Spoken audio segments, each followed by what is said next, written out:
Hey, viewer. Also, all my kids. Did you lose weight? You look beautiful. Thank you for coming. This is Free Music Empire. I'm Tension Undivided. I am your host, Dano. I surprised a horse today, fed it half a croissant. He gave me a big snort. Like, that's that good shit. He wasn't used to the texture of the croissant. He wasn't used to that kind of a bread. He was pretty pumped. So I made someone's day.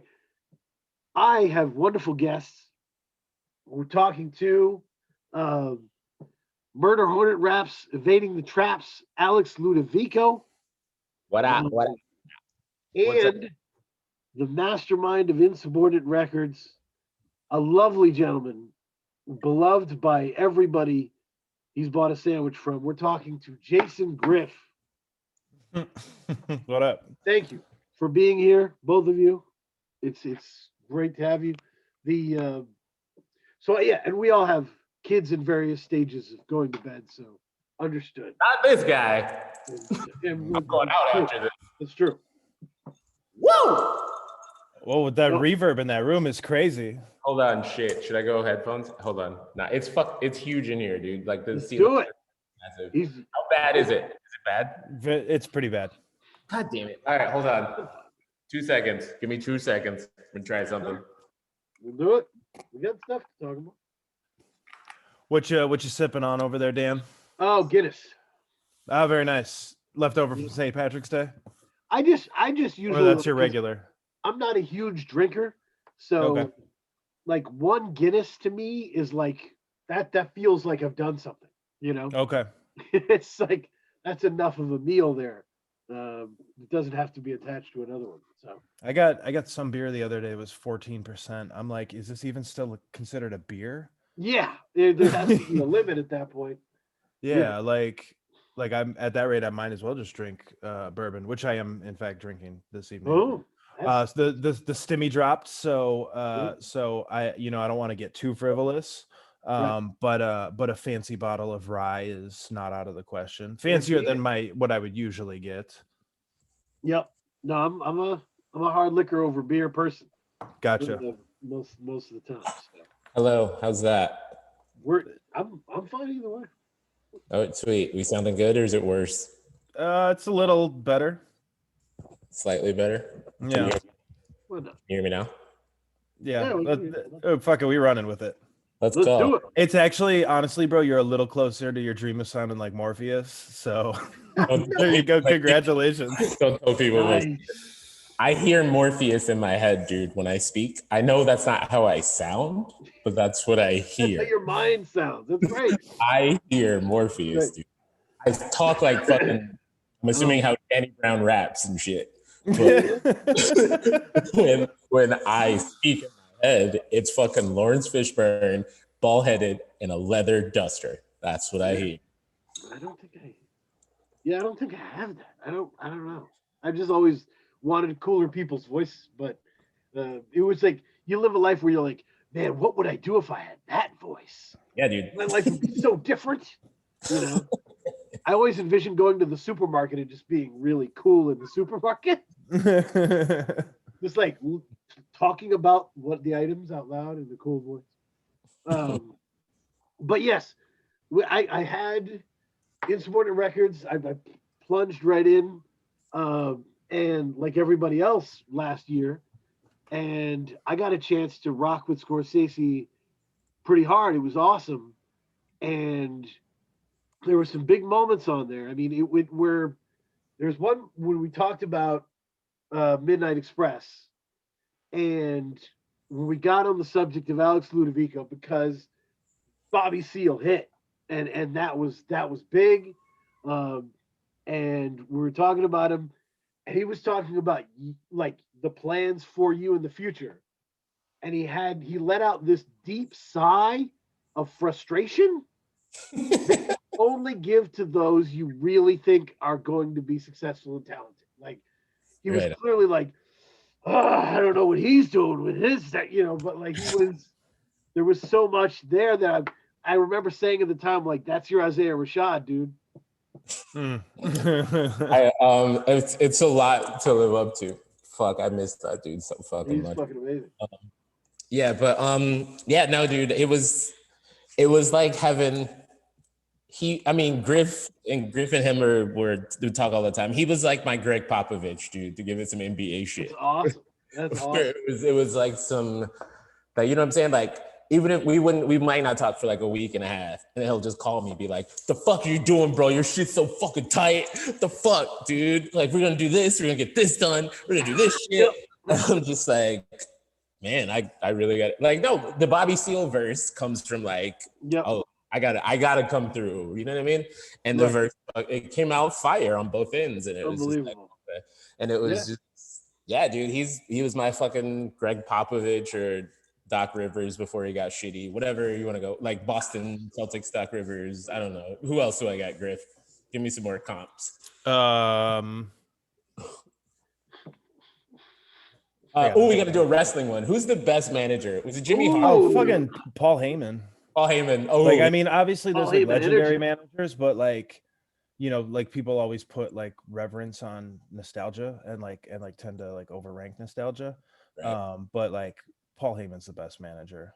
Yeah, I'm just like in my head thinking right now, like who was better from back in the day, or I mean, I was a Jimmy Hart dude. Jimmy Hart is the shit, you know. And the thing about Paul Heyman was like when he was running ECW, he was like he was like taking on two giant organizations himself.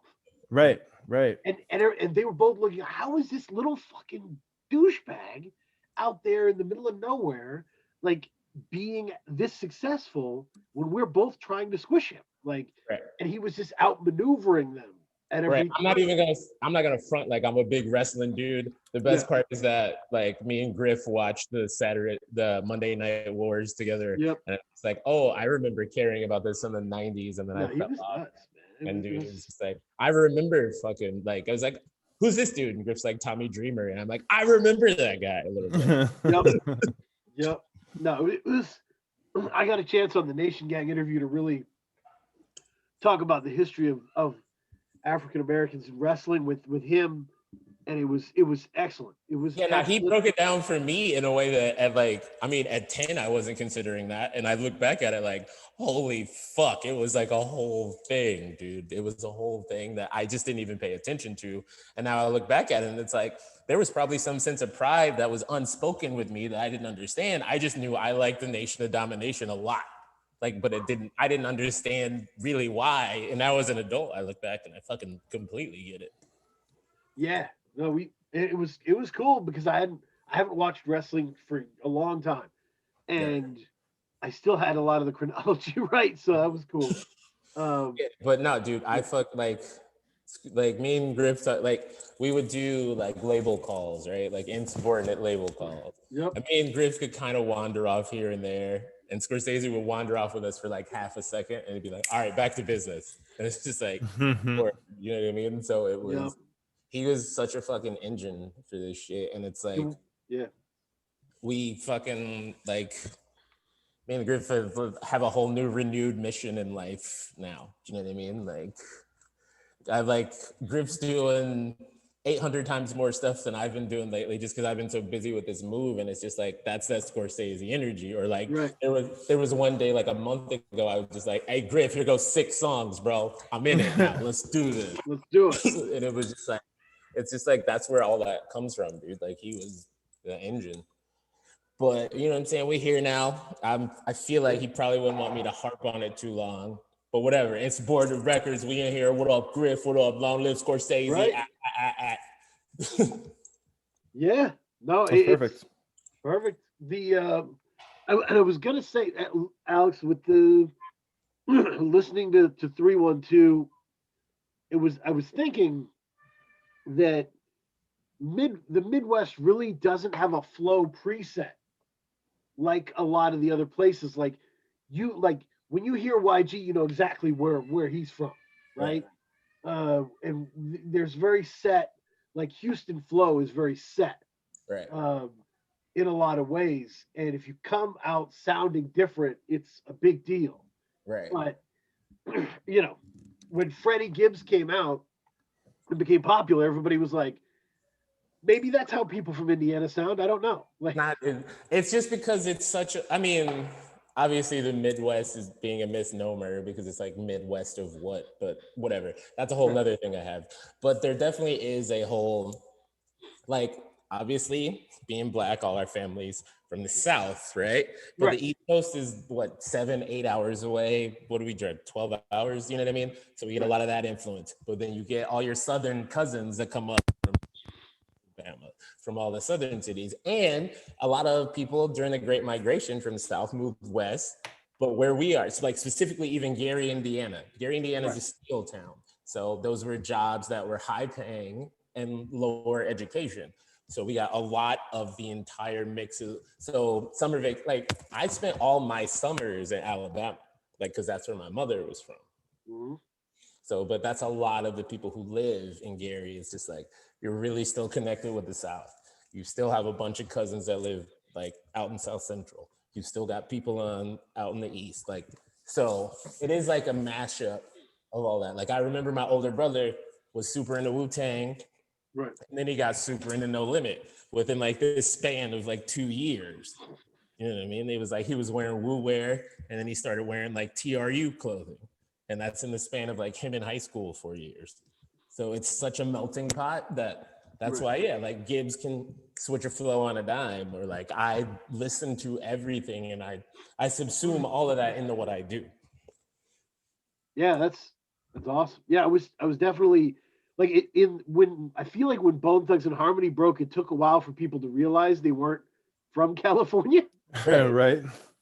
And I do Cleveland, bro. Like Cleveland is a melting pot, or even like the Dayton dudes. You know what I mean? Like the Dayton dudes are super fucking sick.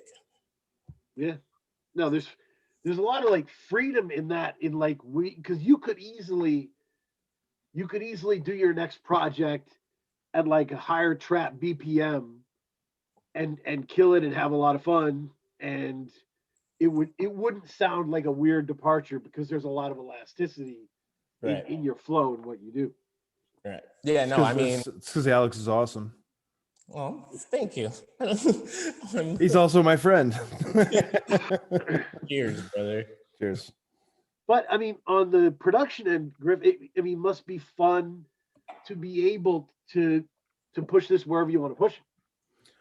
Absolutely. I mean, I think obviously you can send anything to any rapper, but I think Alex is one of the few that you could send anything to and you'll get back everything.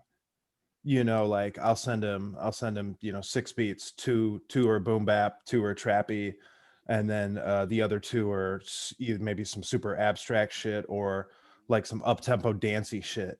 And he could realistically send back songs out of all 6 of them and all be great and all be significantly different. So that's awesome.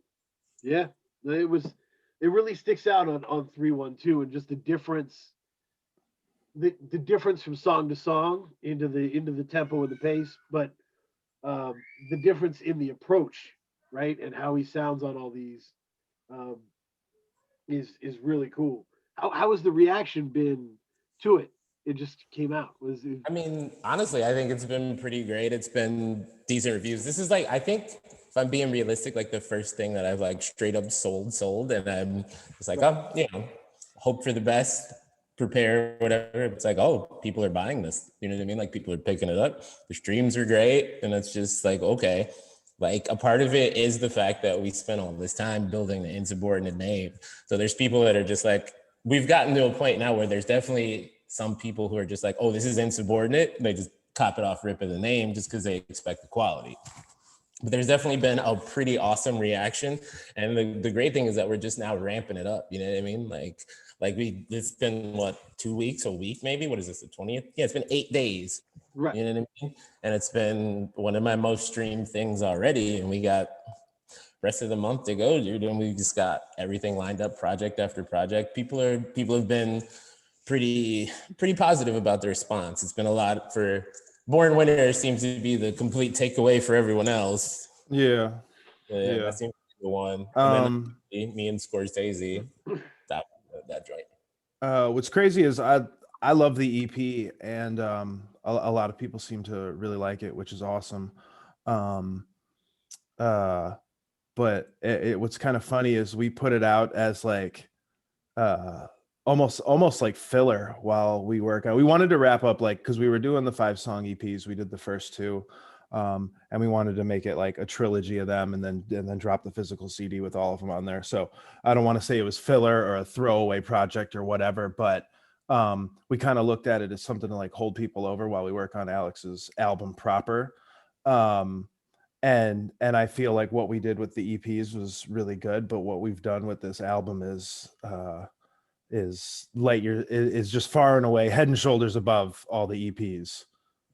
Oh, albums. I don't want to oversell it. Yeah, thanks for all the pressure, bro. Jesus. I mean, pressure is good. Pressure forms diamonds. Boom. It's really good. There's a lot of like, it's a foot in the door, right? It's like, here's what I can do and the different ways I can do it. As much as Born Winners, my first reaction was like, if I have to fight someone, put this on. Let's do that. Like that. It's got to happen, right? Like, just put this on. But I dearly love that kind of music. But Just for Today is killer. It's a killer. The wild thing is that it was just like, all right, let's do some weird, like something weird and different, right? And so in my like own personal music listening habits, I tend to prefer like off-kilter things or things that are a little different. But when I make stuff like that, I'm always like wild nervous about the reception, because it's just like, I like weird stuff, but I don't really think my personal tastes match up with a lot of people sometimes.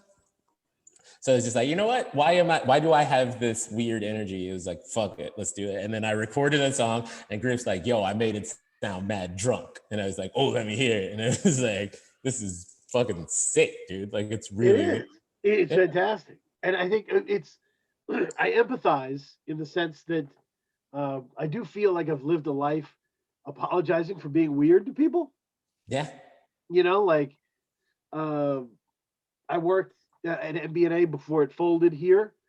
And I remember when the guy who ran the whole building was walking down the phones, and I sold pretty well. And he was like, oh, what are you reading there? Because the phones were dead. And I was like, it's the Tibetan Book of the Dead. I'm reading about hungry ghosts, and it's pretty cool.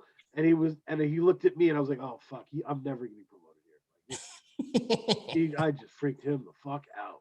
Yeah, I know that feeling too, bro. I am from Gary, Indiana in the 90s, dog. And I was mad into skateboarding before that was cool. My entire music, like Radiohead. It's really, all I listen to is Radiohead. I mean, they're the fucking greatest. But it's dope now because the internet has like broadened everybody's taste. So like now if you have like Radiohead and fucking what random rapper Biggie on a playlist, everybody's like, oh, that's pretty normal. Yeah, in like 97, it fucking wasn't, right? Like it wasn't a thing to be like super eclectic and out there. There were a few people making noise, like Andre 3000's always been eclectic. A lot of the stuff on the West Coast with like the hieroglyphics and souls, all those dudes were interesting and different, but that wasn't like a concept. Now it's like a mainstream thing to be like, me and a good friend of mine, we call it alt-black, right? Like we're alt-black. Yeah. Where it's just like, okay, like we root for all the alt-black dudes, even if I'm not like crazy about what they do. It's just like, are you like a black dude that's got kind of a weird vibe? All right, I want you to win. But in the 90s, that shit was fucking awful, dude. Like I fucking hated going to high school and shit because I was into my weird shit on top of a whole bunch of other things piled on. And now part of me, most of me feels really grateful that that's like a vibe now, right? Where it's just like, you could be into whatever you want. Nobody cares about any of that shit. But in fucking 2001, I was the weird black dude. And it's just like, there's a part of you that starts to be resentful. And then you start to get like, well, whatever. It's just because I know cooler shit than you. But there's you know what I mean? But there's a part of you that always feels weird about it. And it makes me really happy to see, like, you know what I mean? To hear dudes, like hood dudes talk about like, nah, bro, I'm a graphic designer. Like that shit makes me happy. Right. Yeah. But like, no, I kill dudes Monday through Thursday, Friday through Sunday. I got this Photoshop popping. Like, it's dope. Like, I fucking love it.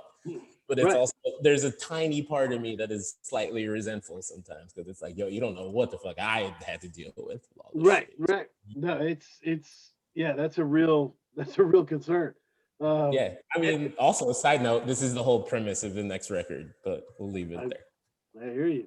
And what I was thinking about Mr. Jason Griff is the notion that all the weirdest weirdos from like the 90s, the 80s, they were the guys who won. And the basic classic models just gone. Like, those guys don't last, but like E40, who was getting made fun of by Rasheed Wallace and by is the man and has a bunch of people who sound like him, like who make money sounding like him. Yeah, and I think there's definitely a lot of people we look back on and it's that they were ahead of their time, or like they were born in the wrong era. And like E40 was always super hot in Oakland, but like on a national level he wasn't really as hot. But now with just so much the world being more accessible and every day the being weird gets is a little more accepted, like Alex was saying. Like, we kind of look back on them and we're like, damn, this came out how long ago? Like, this shit hits now. You know, Ballin' with My Homies is honestly a weird song, but it slapped so hard then, and it slaps even harder now. You know what I mean? Then it's just like he was on some other shit. Like, 40's the best. I mean, look at like the career trajectory of LP. Like, dudes on my high school football team would definitely not listen to Company Flow, but dudes playing high school football right now fuck with some Run to the Jewels. Yeah. You know what a difference 20 years makes. You know, or like, I remember when I first listened to Ultramagnetic MCs because of a Chuck D interview. Chuck D was interviewed by what is it? Combat Jack. Oh yeah. Combat Jack interviewed. He did great long interviews with legendary dudes, and Chuck was like, "We wanted to sound like Ultramagnetic MCs. Like, that was who we wanted to sound like." And I put him on, and I was like, "This is amazing! If this came out tomorrow, it would be amazing." Like, it's 88. Like, this is insane. Because there's so much bad stuff from back then, like production wise, or just. Hey, bro, don't say that on Twitter, dog. Everything from 85 to 96 was perfect rap music. All the new shit trash. That's how it works. I can't. I was not raised in that environment. You know. Oh, you're lucky. My mom would come downstairs and be like, "Why are you listening to the Beatles again? Shit is old." Like, and your mom's coming down like, "This shit is tired." She grew up like in the 60s. That was her favorite band, but she's like, there were problems. Like, some of this shit is whack. Like, and she would break it down. And now I'm kind of at that same age where I'm like, no, Kool Moe Dee was better than you remember, but some of these other cats weren't. Like, yeah, nah, dude, there was a lot of trash in the 80s, bro. A lot of trash. I was at the record store today. I was at a record store today, and they had a lot of 80s rap that I had just never heard of. Like, and I mean, I'm not the most knowledgeable person about hip hop history and rap, but I know a thing or two. And so like when I'm just like going through stacks of records that I haven't heard of, I'm just like, what the fuck is all of this? Yeah, bro. And that's my other thing with it too, was that like they were such weirdos, bro. Like Houdini showed up in full leather outfits, bro. And it was just like, I don't know what happened in the 90s. And it was just like, oh no, you can't be weird. Like, bro, rap is built on weirdos, dude. This shit was built on weirdos. Grandmaster, you know what I'm saying? Melly Mel and the Furious Five were fucking full on BDSM outfits and shit. Right. Like, and the weirdo perspective, that what I love about your writing perspective, Ludovico, is in Just for Today. Just for Today is a story about a lady turning you out. Right. And slutting them out real good. And that's like, and first thing I thought of was, oh, like Prince was like the only dude who was like cool enough to do these kind of songs, to be like, she turned me out. You just got compared to Prince.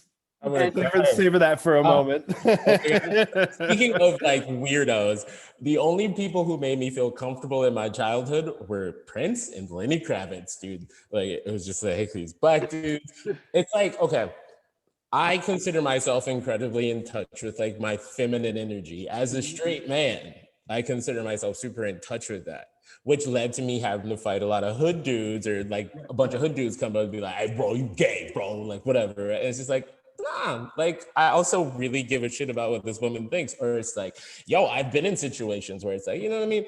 Like one of my issues, like I do have a decent amount of rap friends now, but they're very curated because I don't like hanging out with rappers, which might kill all my future collabs and shit.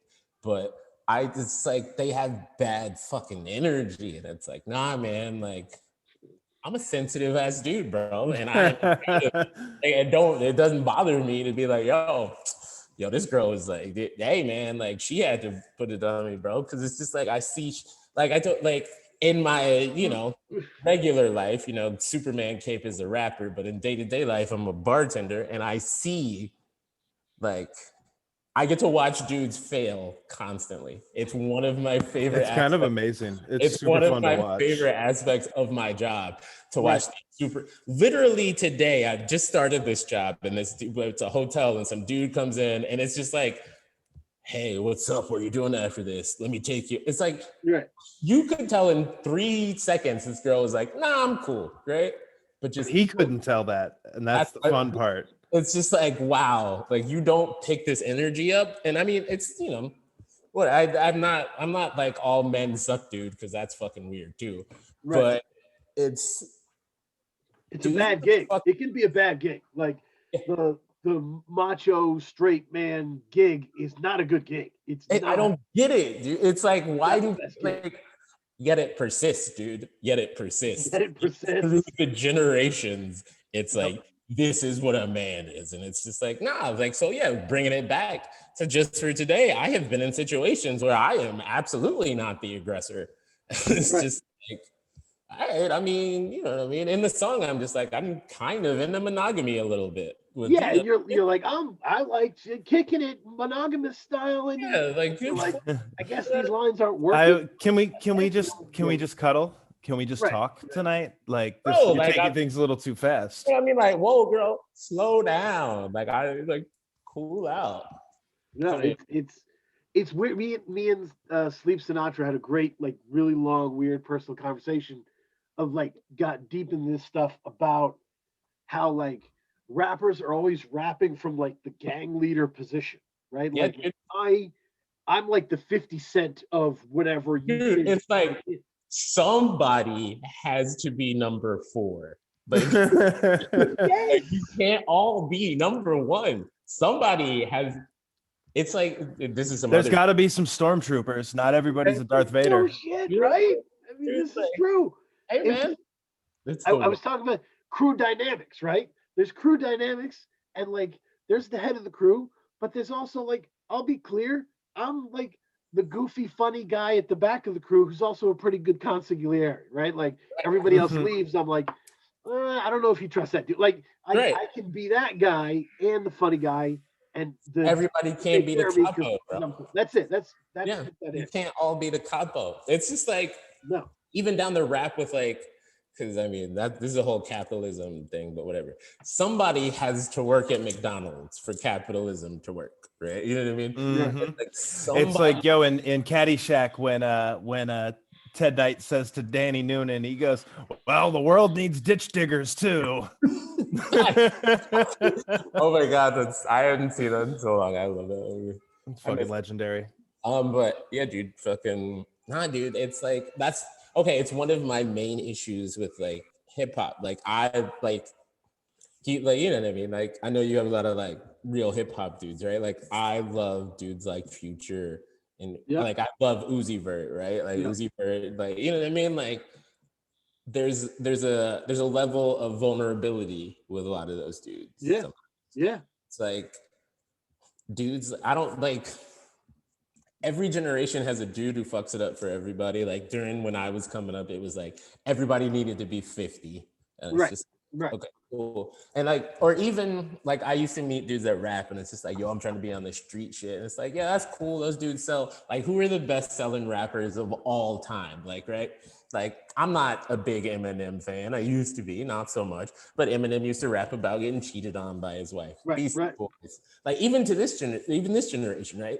Like that Kendrick verse with him and Pusha T, where he talks about like, yo, my dad used to fucking do crack and shit. You know what I mean? Like the vulnerability is what draws people to you, and rappers just like seem to not pick up on this. It's so weird.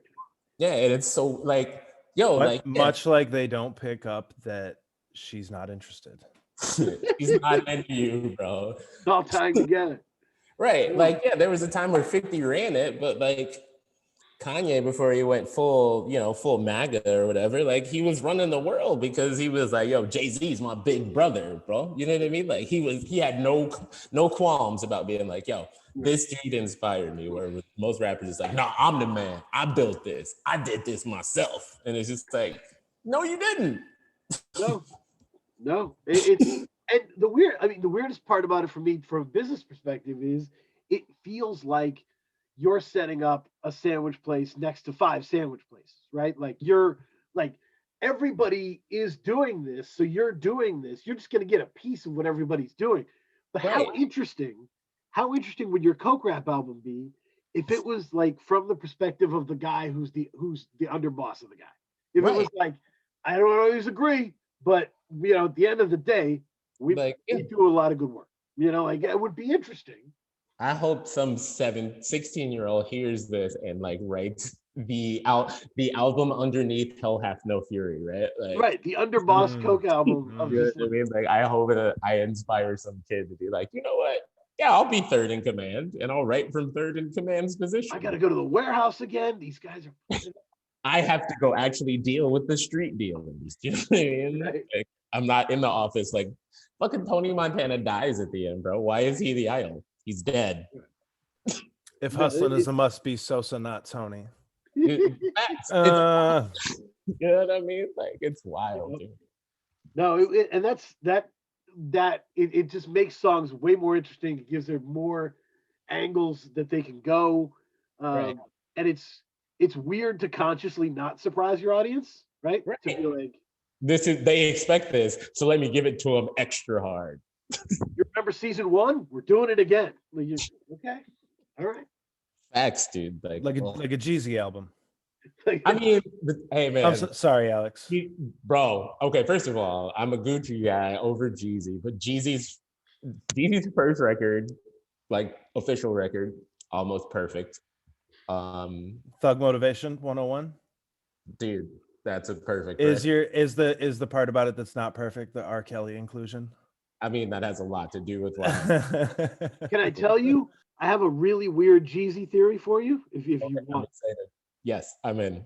So, Jeezy is one of those special guys I use as an example.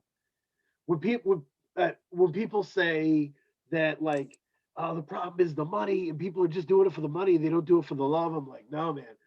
If you get the money, you eventually do it for the love.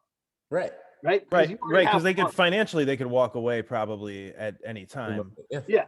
They might have to, trim the budget a little bit, but I think Jeezy did fall in love with rap over time and flew too close to the sun. If you listen to Church in the Streets, 2015.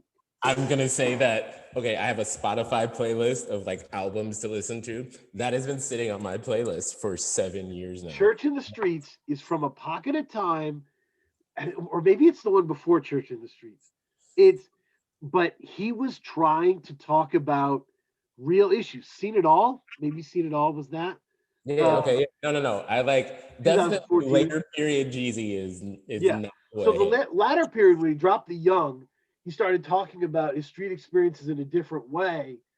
He was talking about them like he understood he had a community watching him, right? Right. Yeah, for sure. People had gone up to him and been like, your shit got me through jail. And he kept saying that over and over again. And he was like, this is a responsibility. And he started like making it a little more conscious. And that's when he got trashed. That's when he got locked up. And that's when the focus became different. And then he took it back to, he took it back to what they wanted. Nah, bro. It's like, I get what it is where he didn't want to, I don't know. At some point, dudes should just it's impossible, right? Like, if I was like, oh, you should bow out, I would have told Tom Brady 5 years ago, hey man, you lost in the first round, get out of football. Do you know what I mean? Like, where it's dudes need to know when to quit. But it's like, I don't know, I'm gonna listen to the next Jay-Z record. I don't have super high hopes for it, but it might be a masterpiece. I have a corny thing. I tell myself, I'm just like, once you've done it that greatness is always in you somewhere. Yeah. No, it's weird, right? Because I think you have to be ready for that shit. Right. Like, I might write the record next, my album might be the thing that takes me to a decent level, right? And it might be the best thing I ever do. And I like to think to myself that if I was like, yo, I can't top this, I would stop. But also I watched I got weird things with Kobe because of the whole rape thing or whatever. But at some point, Kobe knew he wasn't Kobe anymore, but he still had to keep going. Right. It's like, all right, cool. You play the season, you won a championship with Pau Gasol and fucking Lamar Odom as your sixth man, right? And it's like, yo, who the fuck can tell you that you can't do it with all these other dudes? Who the fuck is gonna tell you can't do it with Smush Parker? Do you know what I mean? Right. Who's gonna tell you that? Nobody, because you did it. You reached the pinnacle, and so it's it's what is it the man is the first to know, the mirror is the last to show, or something like that, right? Where it's just you look in the mirror, Tom Brady is going to have a precipitous fall off at some point. It's gonna happen when he's 50. What is that's his plan. He said he wanted to play when he's 50. Yeah, he's 47, right? And I mean, I don't know if it's that old, but he was somewhere in his 40s. That's when the injuries. That's what the injuries will decide that. No. I mean, Father Time is undefeated, but Tom Brady's kicking Father Time's ass right now. I mean, Brady's got basically he has one. He's been injured one time. It was just a bad injury that knocked him out for a whole season. Does he not eat strawberries is his thing? Right. He's got a crazy strict diet. He's probably on to something, but I'm not trying to eat. Probably. If we hear about PEDs on my man, I'm with it. I'm just actually PEDs should be legal. That's a whole nother conversation. That. Bro, I'm all about PEDs, bro. But that is the title of the episode. PEDs should be legal. PEDs should be legal. Bro, LeBron just got injured tonight. My man, full of PEDs, bro. What am I gonna go sit and watch the Nets win the championship? Get out of here. He's flying overseas to some. He's getting in a tank. You know what I mean. Nah, dude. I don't ever want to get old. Is really my thing. I don't want to get old, and that's what this made me think of. But I can't. That's Father Time's undefeated. Understood. So it was Mr. Jason Griff. How is the project with Alaska going? Are you wrapping that up? Is that done? Wrapping up, starting it. Okay. So I realized maybe about a year ago that I just need to focus on one project at a time, maybe two. So I have we have a lot of stuff started, and it's all just sitting there waiting for me as I wrap up other things. I'm going to get into it because I'm very excited to work on it. Everything that we have so far is really great, and it's going to get greater as I get into the nuts and bolts of it. But if I dive into the Alaska project, I'm going to neglect the next Insubordinate project. So one thing at a time, and it's definitely happening, and I'm stupid fucking excited for it. I have I guess the more immediate project is I have a compilation I'm putting together. It's called Fireside Chats, and Alaska's got a joint on there that I just got back the first final mix for, and it sounds so fantastic that just hearing that I'm I want to dive into this other Alaska shit, but I'm no. Yo, my boy, send me the new mix, dog. What's up, bro? Yeah, I'm that guy. Yeah, I got you. Very cool. Sorry. It's so No, good, dude. it's Alaska's such a different commodity because he's so good in the classical lyrical sense, but he also really loves fun music. He really loves like Cash Money. He really loves like heavy drums. He kind of doesn't care. Like he just loves that stuff. And so his music moves in a really good way. And I always said that Jason Griff makes fight music. That was always my thing. There's a lot of teenage angst in like hidden in my music to very. This new album is gonna make you jump through a fucking wall, son. I can't wait till you hear it now. You said fight music. That is absolutely the perfect adjective. I told Scooter, I was like, man, Jason Griff makes fight music. It's just so kinetic. It's there, right? There isn't like there becomes a point where there's like almost too much nuance in a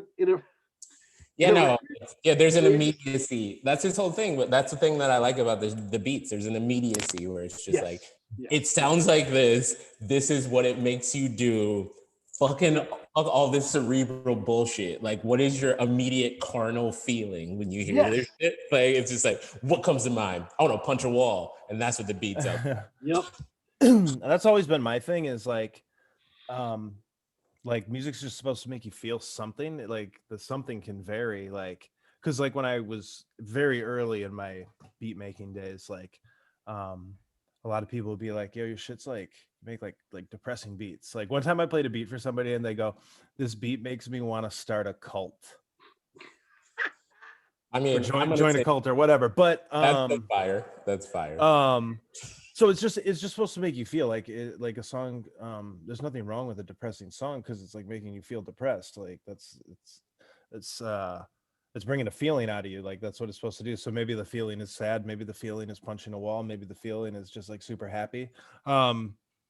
I got this new thing I've been doing at my job, at my day job. Every day I play the song "Get Back Up Again" from the Trolls soundtrack. Oh wow! And I usually sing along to it, and it's like probably like the happiest song you'll ever hear. Needless to say, like a lot of my coworkers don't like me. I'm literally downloading that right now.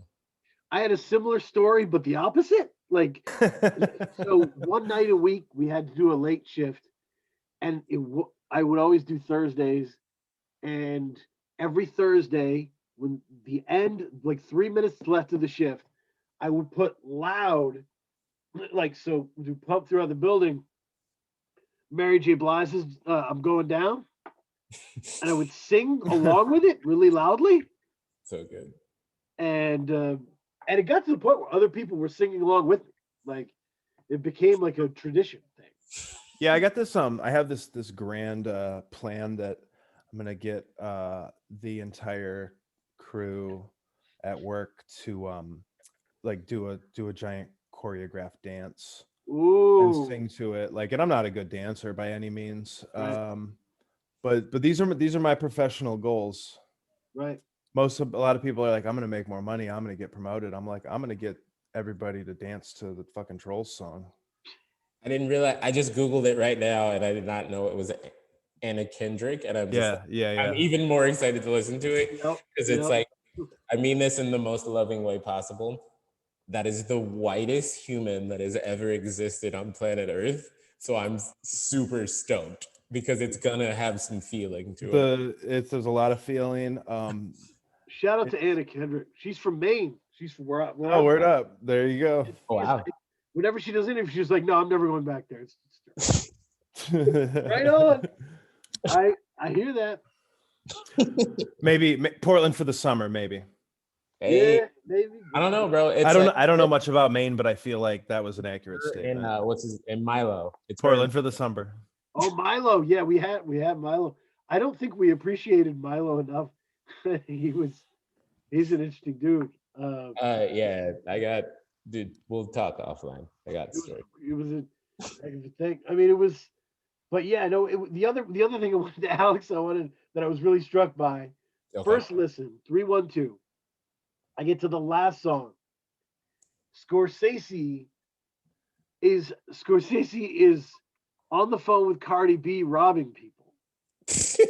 And he ends his verse, and I'm like, all right, Alex, what do we do now? Like, I'm like, how do you follow that? Like, that is insane. Was that concept worked out that you would flip into the other role? Or Okay. did you, like, figure that out later? All right, here's the wild thing, right? Like he had recorded that verse a minute ago, and he's like, bro, like one of the last things we talked about was like, yo, we got this, like, yo, I rapped that verse over this Griff beat, bro. Like, and it was just like, I'm gonna get to it. Like, but it never would come to me. And I fucking hate that it took as long as it did, but then it hit me, and it was just like, yo. The thing is, if you listen to the record and I explain it to you now, just for today, into Candy Tangerine, it's the story. Oh, that's dope. That's so great. I go home with the girl, and then I wake up, it's like, yo, Scorcese just told this chick to rob me. And it didn't hit me till I put the record together, and I was like, oh, I just want to call him and be like, bro, I got it. Like, bro, I figured it out. And I fucking couldn't call him and tell him. Breaks my fucking heart. But it was great, man, because you approached it in a real way. Like, there's real stuff in there where it's like, these white people are gonna get suspicious if I keep hanging out here. It was like, you live in the character in a real way, whereas I feel like some people would have done that verse making fun of that character for being the chump that they've never been. Right. Yeah, no, that goes back to our whole conversation about rappers. It's like, no, if I'm gonna sit down and give you a character, it's gonna be a real thing. Like, it's not like, oh man, I mean, she got over on me, but I'm the man, so I went back and robbed her or whatever. It's like, nah, this girl got one over on me. Shit, I gotta deal with this now. And it's like, that was kind of where I was taking it before, but I didn't really figure it out until afterwards. Like, I think Griff said that's like how long ago did you make that beat, dude? Ballpark, sometime between 2002 and 2004. Yeah, it's 2021, guys. It's 2021, and it was just like that beat was so, like, it's one of those. It was like, it was never dead. Like, because me and Scorcese would talk about this beat all the time, where it was just like, nah, this shit fire. And Griff's like, I made this so long ago. And it's like, yeah, but that shit still slap though, bro. Like, you know what I mean? Like, we would have full conversations about this beat. So it was always supposed to be me and him. And it was like, I'm glad it worked out how it did. But yeah, no, it was just like, you know what? Like, I heard his verse, like he had recorded his verse, like one of the fucking last texts is like, bro, what's up with this woman beat, bro? Like, what's going on with it? And I was like, I got an idea, dog. Like, I'm working on it. But yeah, no, it was just like, okay. Because it was like, it's not like I was going to, like, because I'm not on that shit where it's like, yo, I'm the hardest dude ever or whatever. So it wasn't like I was going to be like, yeah, then I beat her up and took my money back and went and killed Scorcese and shit. You know what I mean? Like, it just wouldn't make sense. That's right. It was just like, nope, cool. Scorsese set me up with this chick. I love it. Like, that's what it is. Like, rap. It's like, I have no qualms about like being a lesser man in my story. If it like everything I do is in service of what is dope. So even if it requires me to be a lesser person to make a doper track, I'll do it in a heartbeat, because the art is way more important than how I come off as a person. That means the art means way more to me than like making sure I look cool. Like, all that other shit is bullshit. Like, I make dope shit. Do you know what I mean? Like, I want to make dope shit, and it's way doper for me to be like, damn, she got me, as opposed to like, yeah, whatever, I caught her and I beat her up and took my money back. Like, it's fucking stupid. Like, I want to make dope shit. And so if it means that I have to make something lesser of myself to make it dope, I'll do that shit 1,000,000 times out of 1,000,000. Like, fuck that. Like, I'm gonna make cool shit. So it's okay. Yeah, there comes to a point where you're like, you're winning so hard that it doesn't even make sense anymore. Like, yeah, it's like, bro, you still drive a 2007 Honda Civic, and you're talking about how hard you balling. Because, like, shut up. Like, I appreciate the idea of being like aspirational, Like I respect the idea of like, yo, you have aspirations, you have goals, you want to be this person. And like my girlfriend all the time talks about like manifesting and making things, you know, which I totally get and understand. But there's also a point where it's like, yo, like you also need to speak on where you are currently, because there's a lot of people where you are currently, and that's just as motivating as like Master Yoda said, be mindful of the future, but not at the expense of the present. that. Oh shit. Word up. I'm about to text Mallory that right now. There you go. Shout out to Alaska. Shout out to all my fellow Star Wars nerds. Star Wars nerds. You know what I'm saying? Rebel Alliance. What up? Nah, dude. It's just like there's as much, to me, I think there's as much motivation in remembering where you are as opposed to being aspirational. Like I find Rick Ross just as motivational as I do like, I'm trying to think who would be comparable. I was gonna say like 97 Eminem, but I think he was sucking. Oh, I'll give you. So can I give you some Free Music Empire Rick Ross thing? This is good. So I started a new like column for subscribers called Album Ancestors, where I'm going to talk about a great album that came out this year and compare it to an album that I think kind of paved the way for it. And I'm going to do Lobster Tails in the Tesla with Hood Billionaire. Ooh, nice. That's a great concept. I mean, not specifically that one, but the overall concept. Yeah, no, that's super awesome. Yeah, no, because I completely hear it. Where it's just like, no, okay, there's like a feature coming out with it. I don't even know if it ever is going to come out. Where I'm talking like Shells asked me to write it. It's one of the last things he asked me to write. That's about that, and I bring it up, and it's just like, because I don't generally rap about like, you know, future success or what's gonna happen, but it's just like, yo, I'm gonna do this, right? Like I wrote it before, and it's just like, I'm like, my thing is that I have to teach myself to not be so like in the moment and worried about it. It's just like, you know what, I'm gonna write a flossy ass verse, right? Like it's like it's not normally my thing. And it's just like, yeah, people need to understand that, right? Like I feel like most rap fans understand the you know, the fantasy of it, especially in 2021. Do you know what I mean? Like people get that, like, yeah, maybe you're not this person yet, but the idea of you being that person is fucking awesome. And I'll be honest, like when I first heard Lobster Tails, I didn't know what the fuck was going on. I was like, why does it sound like this? What is going on? And the second time I heard it, I was like, this guy's fucking brilliant. Like he was creating these different worlds, right? Of like the Midnight Express world, of the very immediate, impactful, like bars, and then like the Hampton Polo Boys, like looking down on you, like rich guy, and then like the sweaty Miami Vice drug lord, Lobster Tails world. It was like pro wrestling. He was creating these different you characters and lanes. That's exactly what it was, bro. Like, yeah, amazing. Dude, I listen to Boat, like me and Griff, like we were in DC. We listened to Boat Shoes like 20 times. And it's just like, this is the best song Rick Ross never made, dude. Jesus, and that's one of the things I wanted to ask you about, Jason Griff, was Scorcese was so good at activating everybody. And it's hard to sum it up because like, he was very important to me, and I was on the outskirts, right? I didn't even know him that well, and he changed how I worked. But I always tell people it was like knowing Nipsey Hussle. It's the closest that I'll get to knowing Nipsey Hussle. That's so good. Yeah. Sorry. And so that's like the way he activated people. Like I was talking when we did the Nation Gang celebration, right? Because of the year he had. I was like, dude, PR is a monster on this. It's unbelievable. Like him on Boat Shoes is unbelievable. And then Black coming out of nowhere, stealing songs. Like how is the Nation Gang gonna continue? Is that grind gonna continue, or is that up in the air? I would imagine so. I've been in touch with some of those dudes. And I think much like the Scorcese impact on myself and Alex he was definitely putting the battery in the back and help, you know, not even helping make shit happen, just making shit happen. So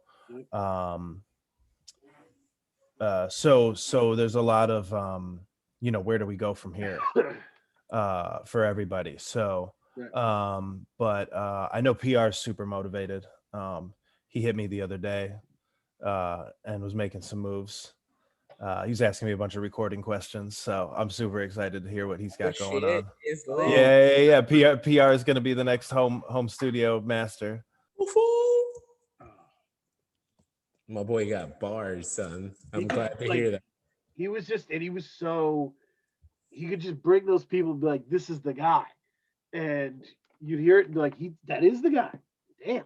Like, yeah, no, dude, Scorcese was so good. Like, me and Griff talk about this all the time. Like, even beyond rap, he'd be like, yo, this is a dope graphic designer.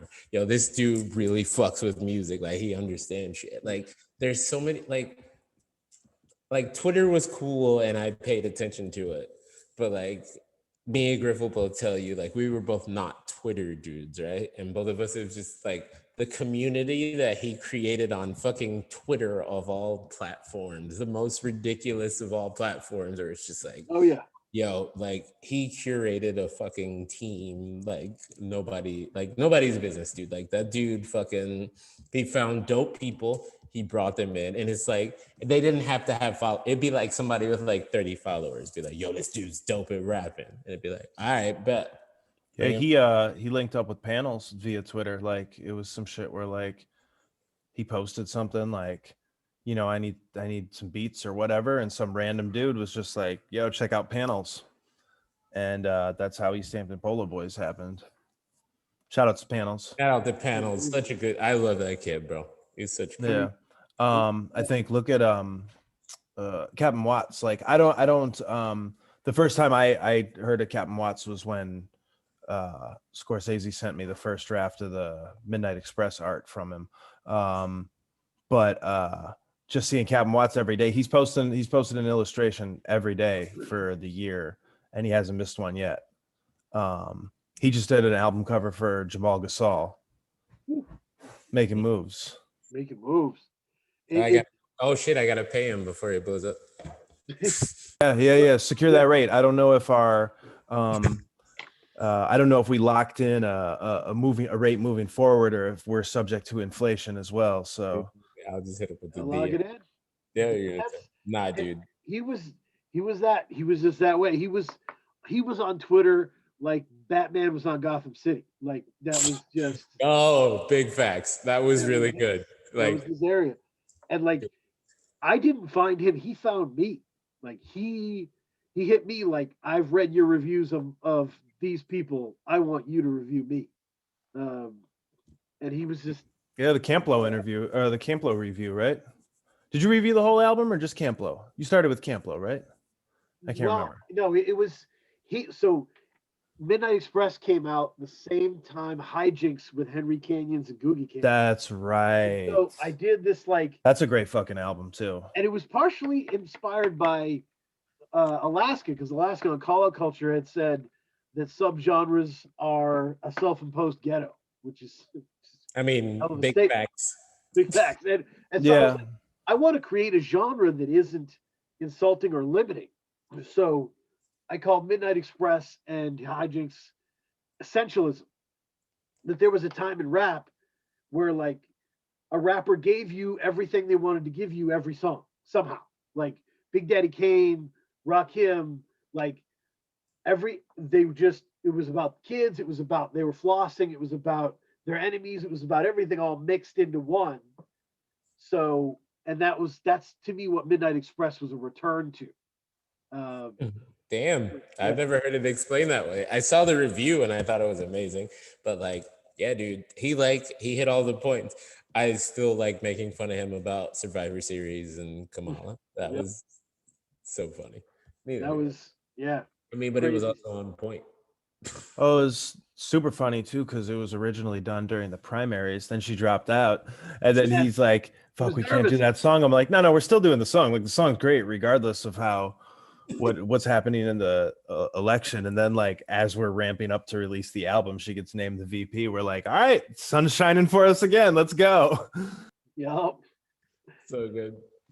It was and oh, that was another thing, Griff, I wanted to ask you about was the fading out into the rapping at the end of the Midnight Express songs. Whose decision was that to make? Whose idea was that? Well, he had sent me that track, and we just didn't really know what to do with it. Like it was just like a beat, a break beat, and a verse. And he's like, should we make it a whole song? And then I was just like, well, what if we like chop it into pieces and have it playing intermittently in between songs? So good. So unfortunately there was no like deep philosophical thing going on there. It was just like a fun thing to do with sound, you know. Yeah, I mean, I don't know if we've acknowledged this online. Like the entire existence of Insubordinate Records is I'm working with Griff. He's working with Griff. He hears what I'm doing and I hear what he's doing. And I'm just like, yo, he's fucking killing it, right? But then he hits, I think that's agreed, right? Like he hit both of us on some like, yo, we should like run a thing, right? And keep in mind, I don't know this dude from fucking Adam, right? Like it's just like, it's a dude that's rapping over my homie's beats that I think is tight.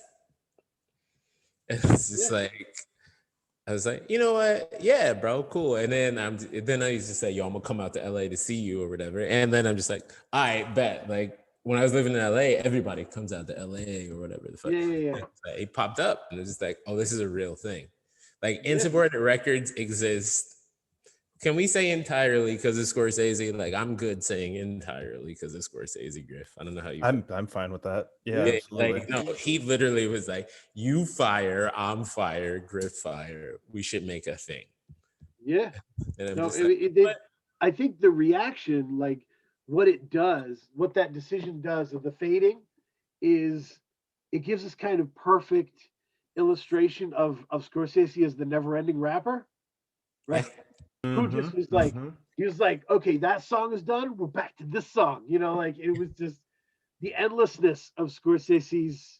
yeah, okay. Like I don't think I've really told the story. Like he came out to LA, and I had like I had my studios and shit out there, and he's staying with me. And then the homie hit me. It was like, yo, the only time I got is like 8 a.m. And I'm just like, I'm a bartender or whatever.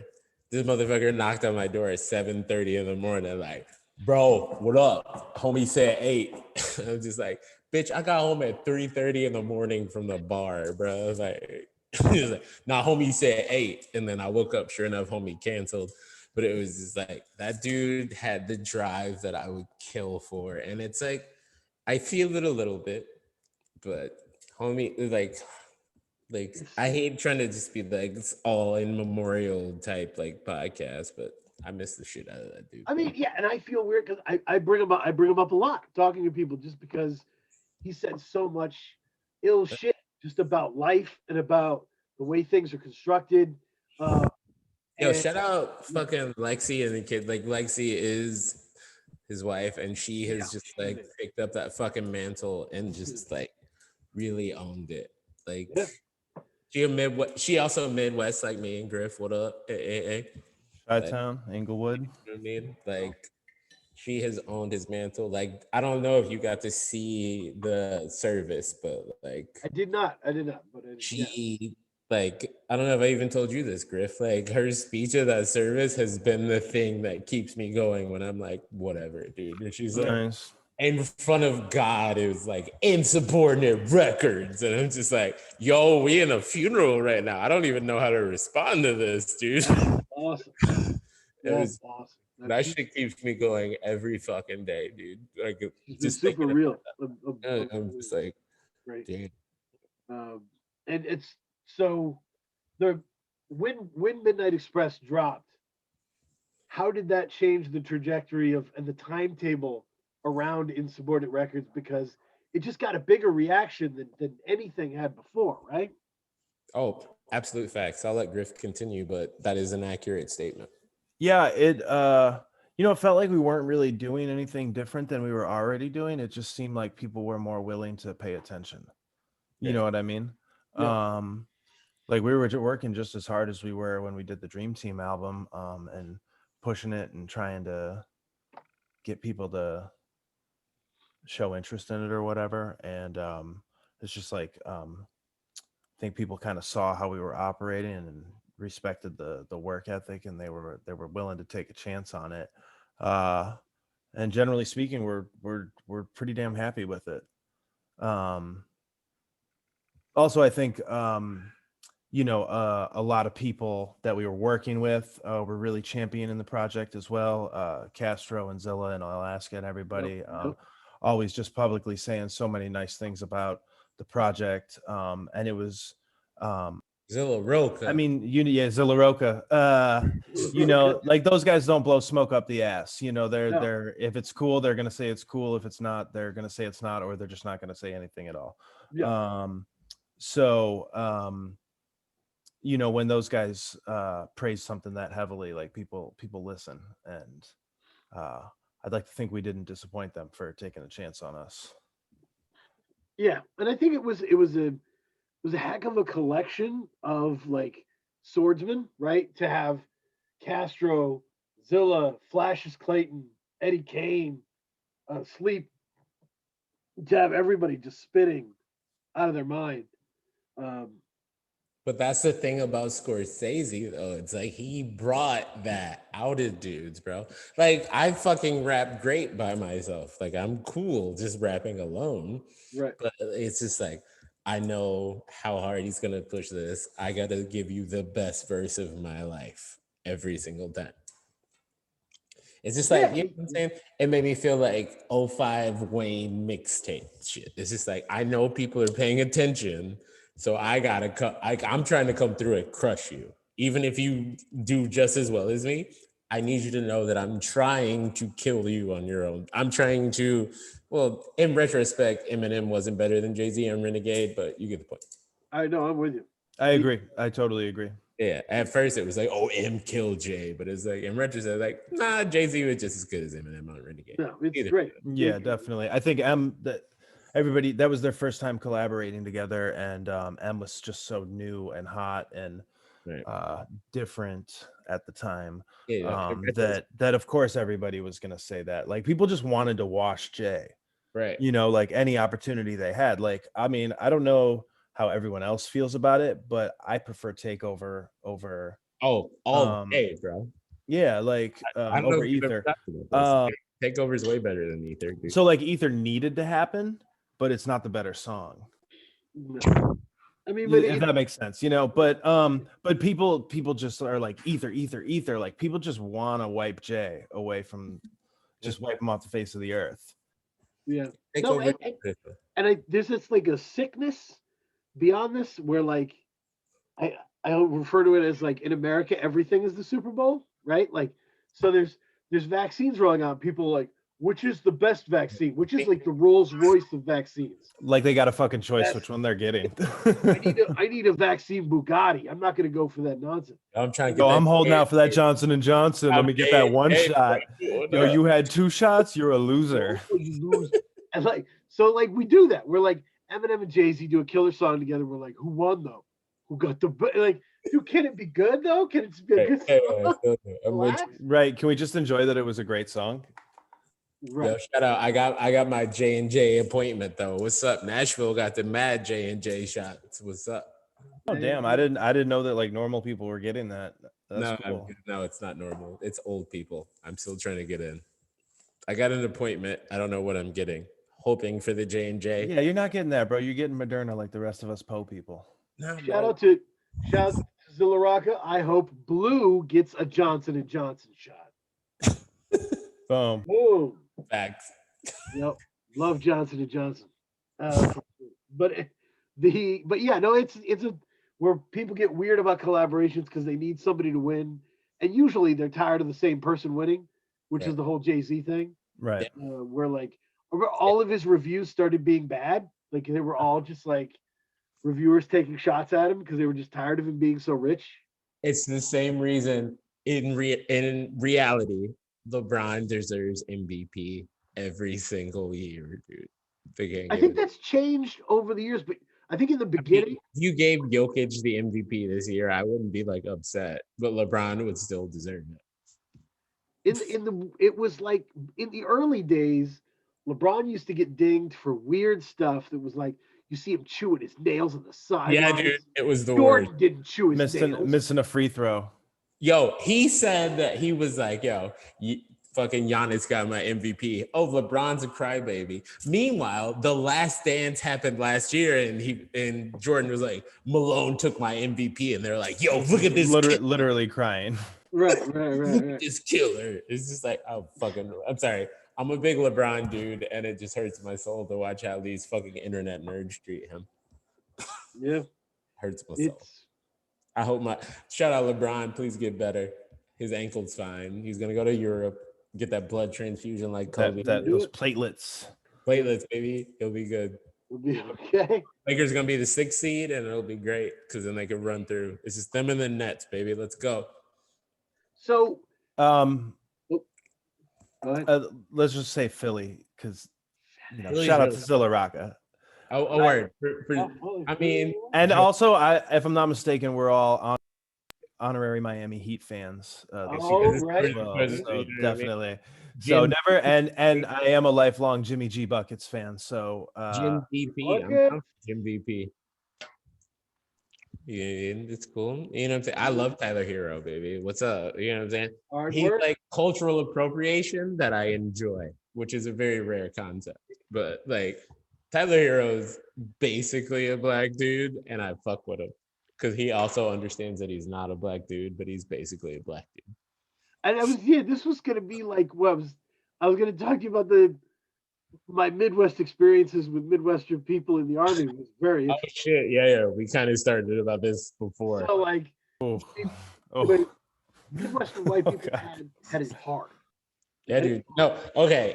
Especially if we're talking about America, if we're like any white people had rough goes of it, definitely Midwestern white dudes had like a go of it. And it's just the military is a melting pot that is when I was in was heavily black, right? Yeah, for sure. The Midwestern white cats that I knew or bumped into hadn't experienced the dozens in any serious way. That's certainly not how I move about my life, but I know how to operate while that's happening, right? And they did not, and they got angry really quickly, and the people I knew really enjoyed that, and made that happen a lot. Yo, shout out Gary, Indiana. You know what I'm saying? Gibbs was like 4 years older than me, but same high school. You know what I mean? West Side represent. So the Indiana story, my favorite Army Indiana story. It was like watching an Aesop's fable in front of me. There was this guy in my platoon, and he was the only guy like fatter than me and worse shaped than me. He was like from the fat camp. They had a fat camp where they sent you if you couldn't like make the stuff, and they sent you would get in shape and then you'd go back and try again. He had just come from the fat camp, and I think he was kind of like the bully of the fat camp. I think he was kind of like a tough guy at the fat camp. But now he's in our platoon. And our platoon was dead serious. Like he was the biggest fish the big fish in the little pond.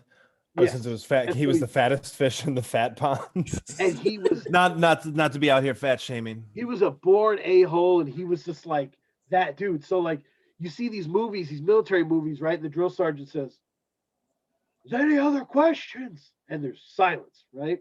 And then like people move on. He was like, "I don't have a question." It'd be like, "Oh my God, what is like shut up, dude?" And it would be a really irritating nonsense question. He was an instigator. He loved to push people.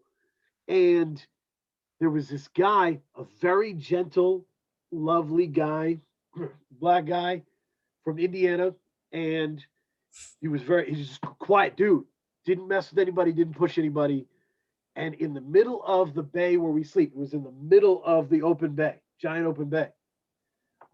This dude, the instigator's right up on him, talking shit to him, messing with him, and he hits him with that like slow, like, "You better stop that shit."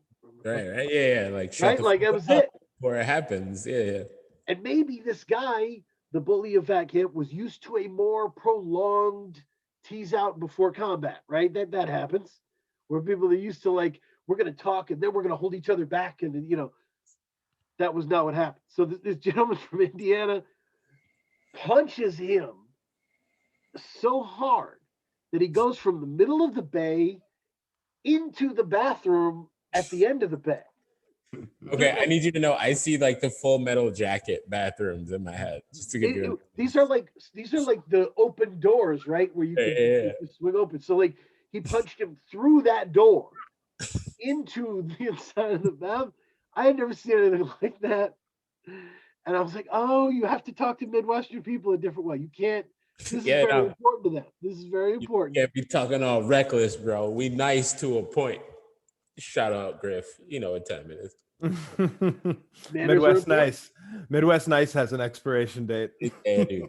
Midwest Nice turns to Midwest Violent real quick. Yep.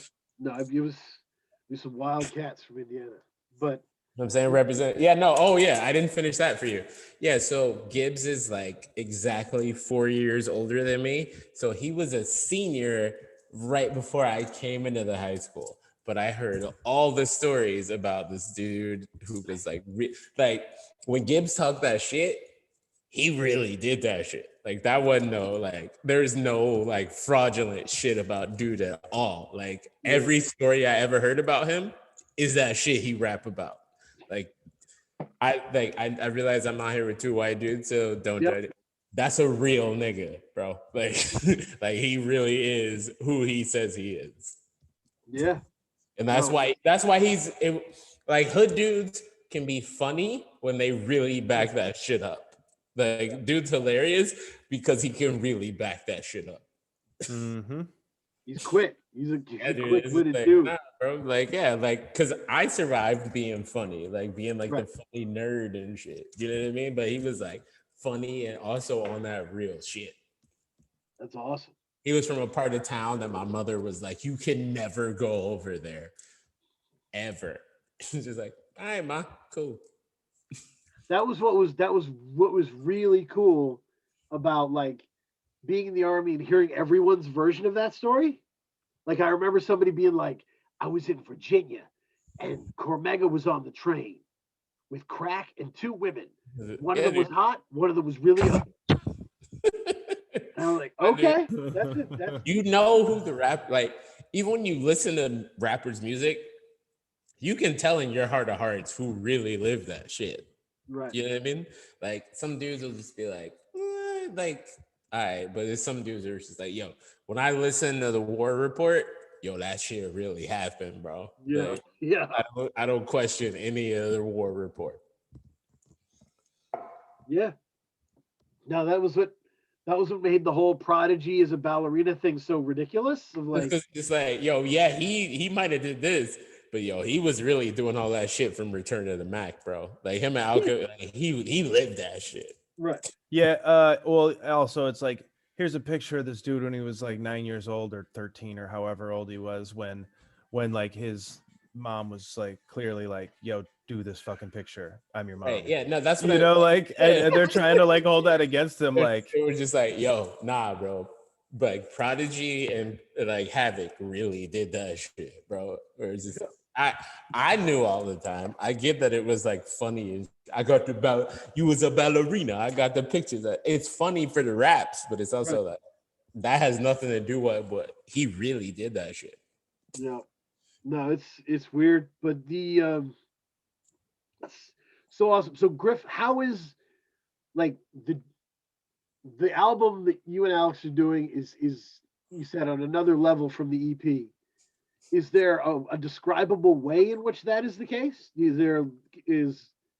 Side note, hold on. I'm excited to hear. Can you give me a teaser of like what is the differences? I think it's conceptually stronger. And it's not like it's not like any sort of like super deep over the top concept, like every song is 3 minutes and 33 seconds, like anything crazy like that. Like, to be honest with you, but I you should do it. No, I'm not doing that. That's too much work.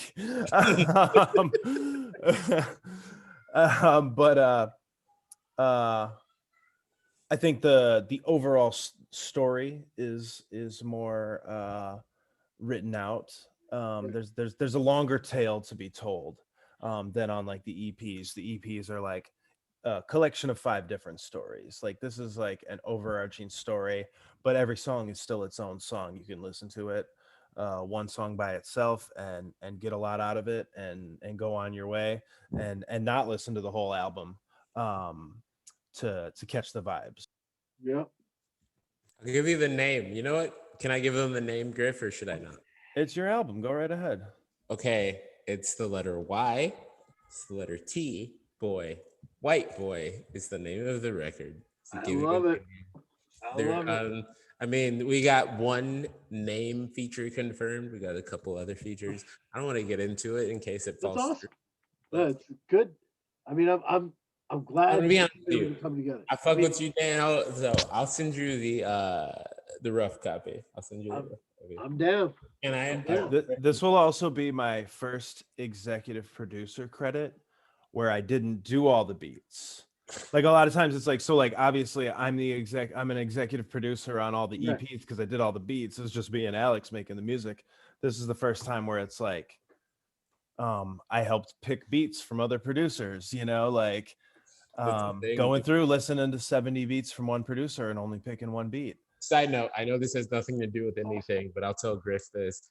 I was talking to my boy Dutch, and he's like, yo, because I moved to Nashville, he's like, yo, you got to make your Bubba Sparks Deliverance record.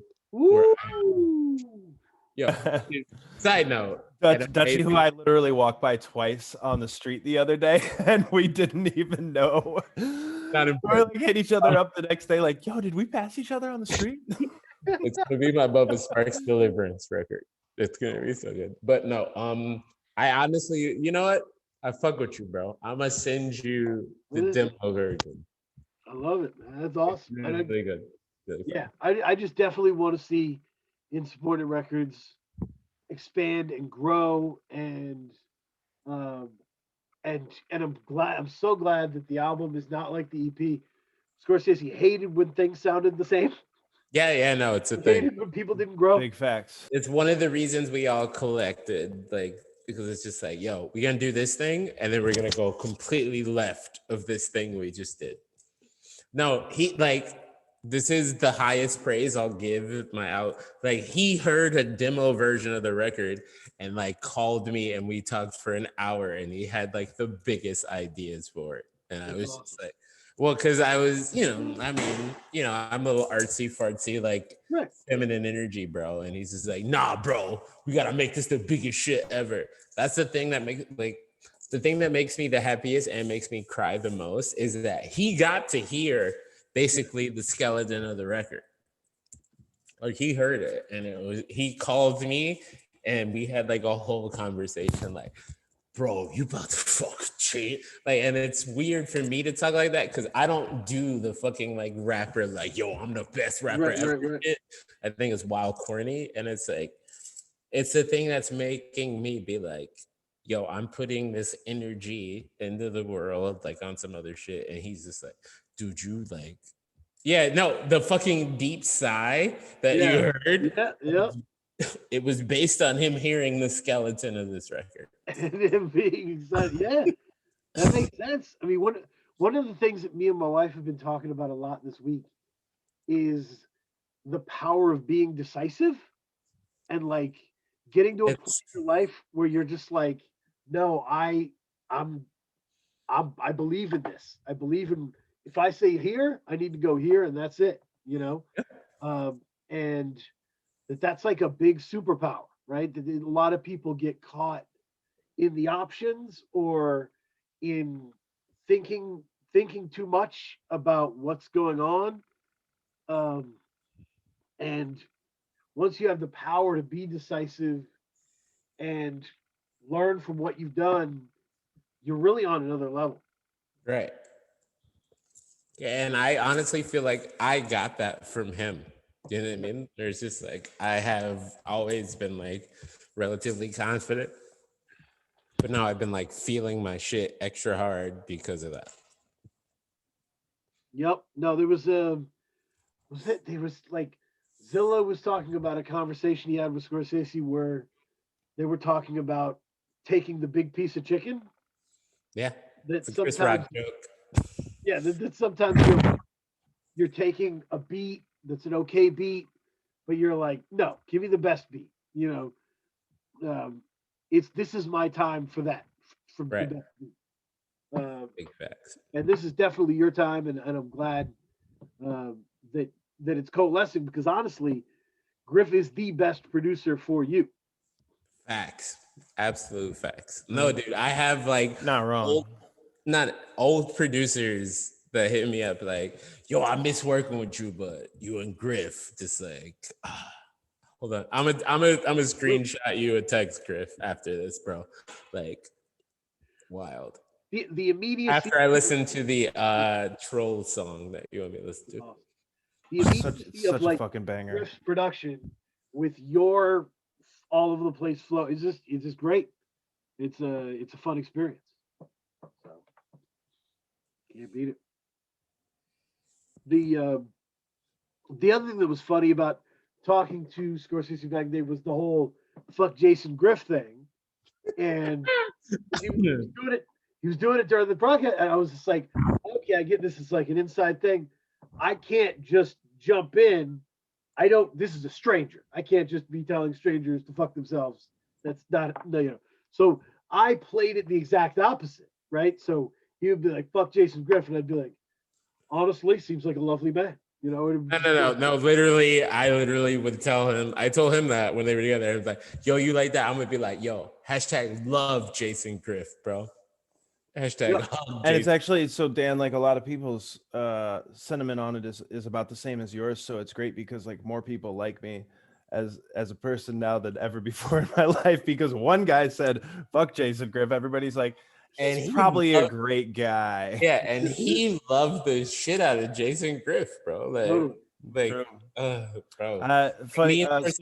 Close, so like after he passed, I had changed my my Twitter display name to fuck Jason Griff. Right. And my one of my kids has Twitter, my oldest one, and he mainly only has it for like Splatoon. But anyways, he comes running out of his room the other day, and he's like, "Mom, somebody's saying bad things about Dad on Twitter," and it was just my account. I did not know that. So yeah, so I had to change that because he wasn't too happy about it. Yo, shout out Proton Beats, the graphic guy. Yeah, word up, he did, and that's the same kid who did the art for 312. Yep. Yeah. Shout out Proton Beats. Also he did 312, and he did the Red One Is Here run, and then my daughter did Scarf Tissue. I always make his kids are the illest. Like, okay, the thing that it was like I grew up in a very conservative household that was not very supportive of the arts. Right. So when when me and him got cool, and I like his kids are designers, like, yo, your kids are doing all my artwork, and it was just like, yo, word, because it's awesome. Yeah, it's just like, nah, dude. Like I wanted to be a supported artistic kid, and that's why you get all my sad, sensitive ass raps. Because if somebody supported me, maybe I'd be fucking Rick Ross right now. But yeah, something else. Yeah, nah, dude. I'm doing like, his kids are like so ill and such good kids, and it's just like, nope. Whatever y'all doing, I'm supporting the shit out of you. It's amazing to be able to like raise a kid the way you were not raised. Like that is a super interesting situation. I can't wait because it's just like it's just like, nah, dude. Even it like I know Griff is mad supportive of his kids and all that, and I'm just like, nope. Whatever they're doing, it's fire. Like the artwork for 312 is so dope, and that was just Proton by himself, right? I mean, I'm assuming. Yeah, there's some touch-up work, but yeah, that was all him. It's just like, nah, dude. I'm just like, this shit looks amazing. Yes, I have. It's like, do you have notes? Nope. All of this shit's fire. It's on t-shirts now. Hashtag insubordinate, not hashtag insubordinaterecords.com. Go buy some t-shirts. Got that 3/4 baseball sleeve. Fantastic merch. Get it done. We still have it. I have Yeah, no, I have like there was when I got my Nation Gang thing, I got like a signed thing because Scorsese upgraded me. He had like one left of the bigger pack, and he upgraded me. And I kept the signed thing from him. Nice. Dude, nah, bro. Like, Next to my that's the workstation. other thing. Fucking shout out Lexi and shout out all the like. All the people. The thing is, he's not with us, but like, he made a dope ass family, bro. Like their family's so sick. And Like, he there's united such so many people, right? He united so many people who just weren't as tight. right. Bro, like I said, me and Griff talked about this. Like, we were not Twitter dudes, and like I tweeted that like a week out. It was just like, you know what? I am fuck with Twitter like that, but the community he made on here is full of, like, even if I don't agree with you, y'all explain your points so well, where it's just like, Right. you know what? I get it. Like, I don't agree with you. Like, I don't pay attention to Marvel movies, but I listen to you guys, and it's just like, oh, word. Everything's explained well. Like, No, he made it's such a dope family. yeah, no, it was he like gave me the rules to like we all support each other, we all like rep each other, and since we're all dope, it works out, like Right. uh, and it's just a great way to move and being able to pull different people and see things in people that other people are not. It was it's the legacy of Insubordinate Records, really, and it's something to definitely build on. Like the hope is that in 2022 there will be a debut album from someone that I've never heard of in Insubordinate Records that's a smash, that's better than anything else out. Right. We've discussed. We have a couple people in mind. We discussed because it's like, no, that's the other thing, right? Like, even if it was somebody that I would have liked like a couple of years ago, I have to think about it in terms of like, yo, what Scorsese would have fucked with this dude, like with Shells, and Right. I know Griff's the same way. There's just like, you have to think about it in terms of like, yo, we might like him, or what homie would have liked. Like, the idea, like, me and Scorsese did very different things. So it fucks with me a lot of times to think Right. about the fact that like he heard what I was doing based on what he was doing before and being like, yo, you know what? I want to make a record label with this dude. Like, that shit fucks with me a lot sometimes. Not like, I mean, I have my shit and I have my issues or whatever. No, it's good, man. But like, it's just like, yo, he heard my shit and was like, I want to make a record label with this dude. Yeah. No, it was he and that was the thing that I wrote in the when I wrote the piece was just like that. What I really liked talking to him was that he never made you like earn respect in a conversation. He was like, if you're talking to me, you're dope because I don't talk to people who aren't dope. You're right. Yeah, no, oh my God. That's my number one thing with dude. Anybody that he talked about that was ill, it was just like, I know you're ill already. Like, I don't really have to put effort into this.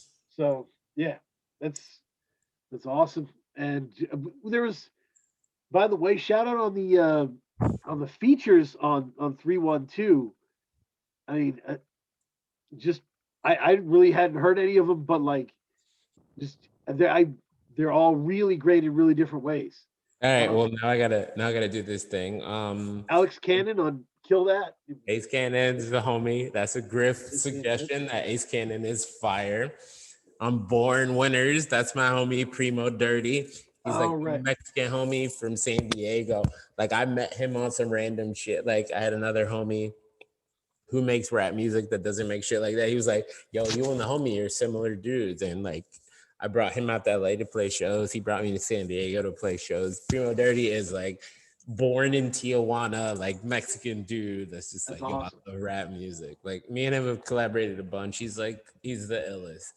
And fucking like Black Lamore is like a dude. I like this some internet shit, some Scorsese shit. Like, he's from St. Louis, and I was just he randomly like came across some shit, and he was just like, I heard his shit, and I was like, yo, you're fire. Which I feel like a lot of rappers have issues being with this. Like, I heard this dude, and I was like, yo, you're amazing.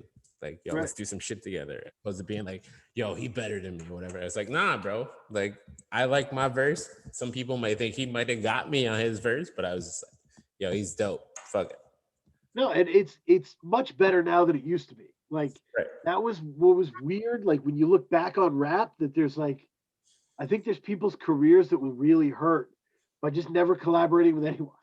Right. Yeah, no, because that was my thing back in the day. Like, I'm very insular when I make my music and shit. It's just like, yo, it's just me. I'm writing shit. I don't care, whatever. And it's just like, I had to, like, Griff helped me branch out of that. It's like, nah, dude, this dude's dope. We should work with him. And it's just like, yeah, we should. Like, that's the insubordinate 2022. We're just fucking, we're working with whoever is dope. Like, we don't give a fuck.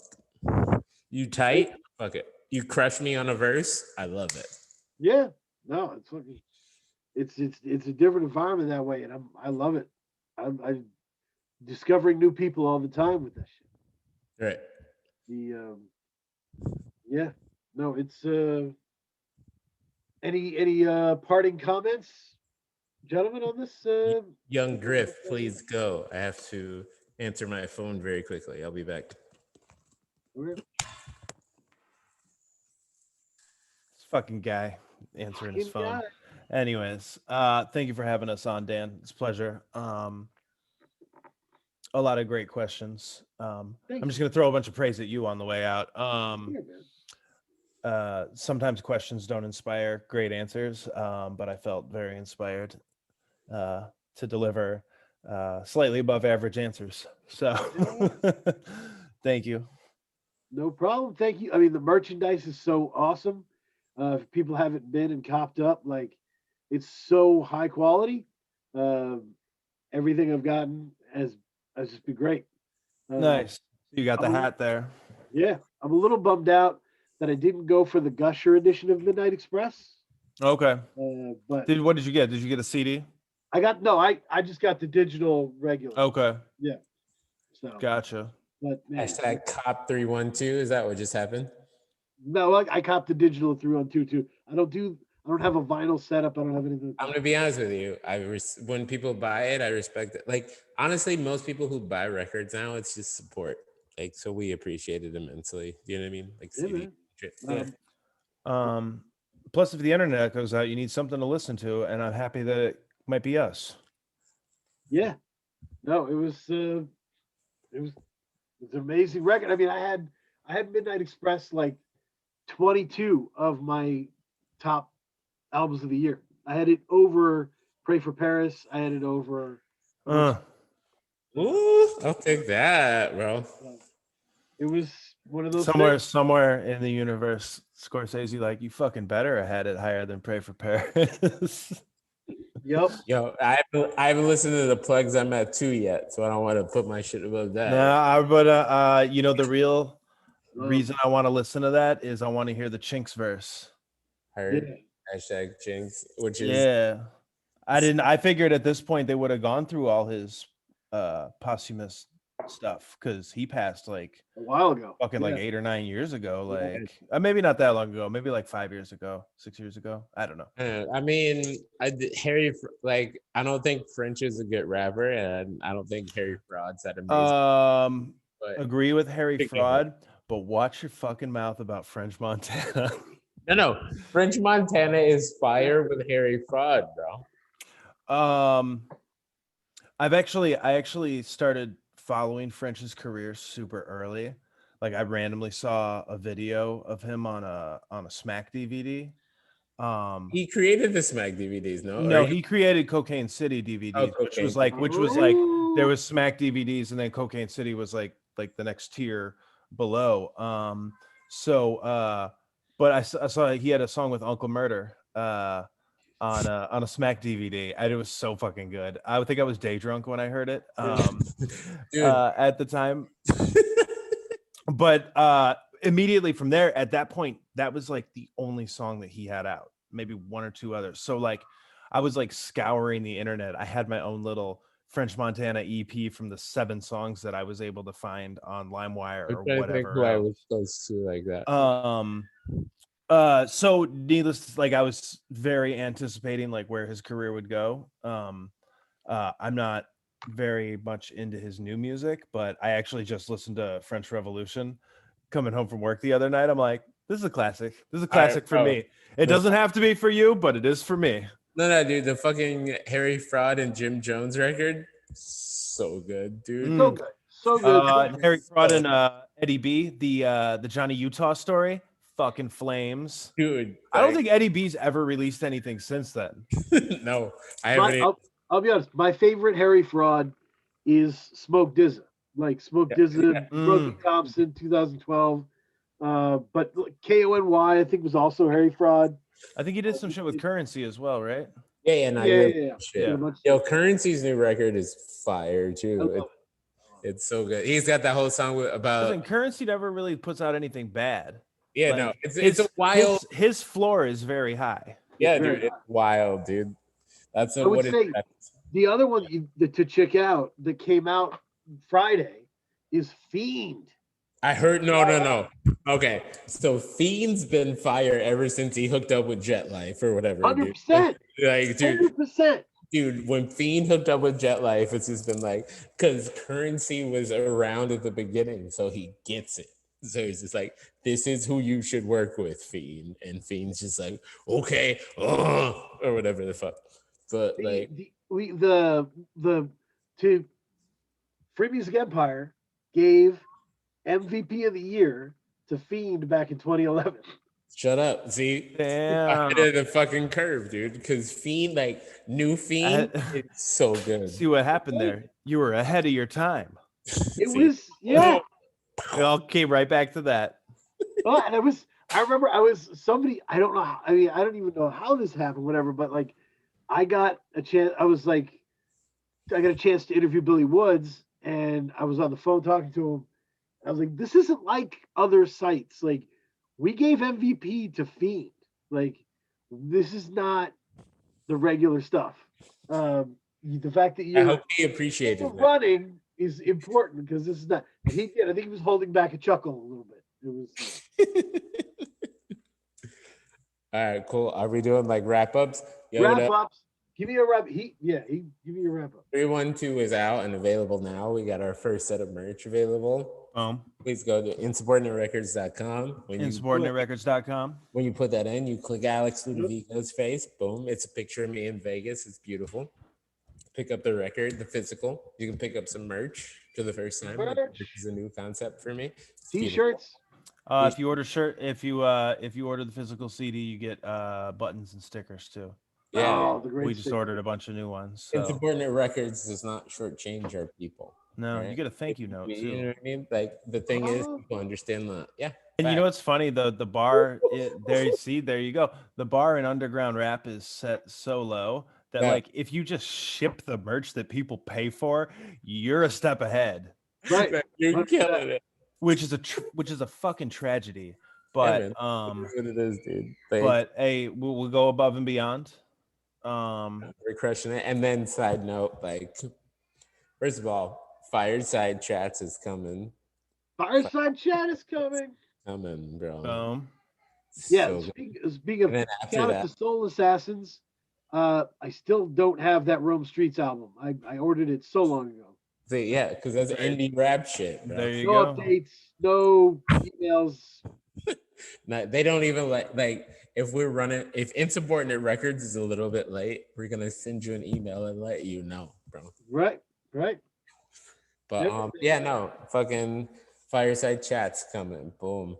I got my album coming. Boom. And then for all our lovers, like, yo, Scorcese did not leave you guys dry. We got so many things. That's awesome. Coming. Like that was the thing. Like he was like that was one of the arguments we got into. It's not even an argument. It's just like, bro, he's like, I got 5 albums done. It's just like, yo, I gotta go like do shit. Like Insubordinate Records is bringing you. No, he was doing it. Doing a lot of things. Long live Scorcese. If you write that and hashtag it, me and the boy Griff will definitely see that, and we will. Like, you know, we got a lot down the pipeline.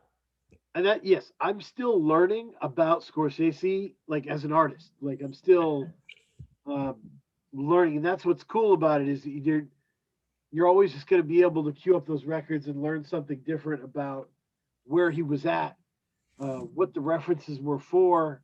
Right. Like, yo, I consider myself a rapper that references everything. There's shit that me and him made together that I listened to a couple weeks ago, and it was like, I didn't even pick up on this. It's a goddamn Da Vinci Code of rap, bro. He was like that comedian who it takes the audience like 4 or 5 seconds to laugh after because they're like catching up to the joke. Yeah. Bags. I do. But I appreciate you for having us on so much. No problem. I appreciate both of you coming on, and definitely keep me abreast of everything. You also follow Insubordinate Records on Bandcamp because you do get the updates. You do get the regular updates, scheduling. It's all there. Great way to do it. So, thank you. I've been working super hard at it. It's good. Griff's been working real hard at it. But yeah, no, the last thing I would say, Lupita Nyong'o, thank you for everything you do. That's all. I love it. Appreciate Word it. up.